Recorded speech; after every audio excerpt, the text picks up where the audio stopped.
नमस्कार, बनकर फार्मरच्या यूट्यूब चॅनलवर तुमचं मनापासून स्वागत. आज मी तुम्हाला दाखवत आहे चायनीज व्हेजिटेबल. ही आहे सॅलरी. हिचं सूप बनतं. ही आम्ही लावली ओपनला बाहेर आणि आता ऊन वाढल्यामुळे याची साईडची पाने पिवळी झालेली आहेत, तुम्ही बघू शकता. आणि ह्याचा जो मधला दांडा जो आहे ना, तो सूपमध्ये वापरला जातो.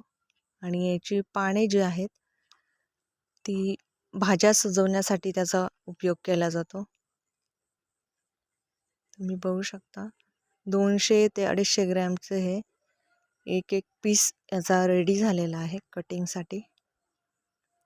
हे आम्ही लावले ओपनला बाहेर. आम्ही कुठलंही पीक असो, एक पीक लावत नाही, एकामध्ये दुसरा आयटम लावतो. म्हणजे एका वेळेला एका साईडला सॅलरी आणि दुसऱ्या साईडला लीक लावलेली आहे, तुम्ही बघू शकता. तुम्ही जर नवीन असाल तर चॅनल नक्की सबस्क्राईब करा, लाईक करा, शेअर करा. भेटूया नेक्स्ट व्हिडिओ. थँक्यू.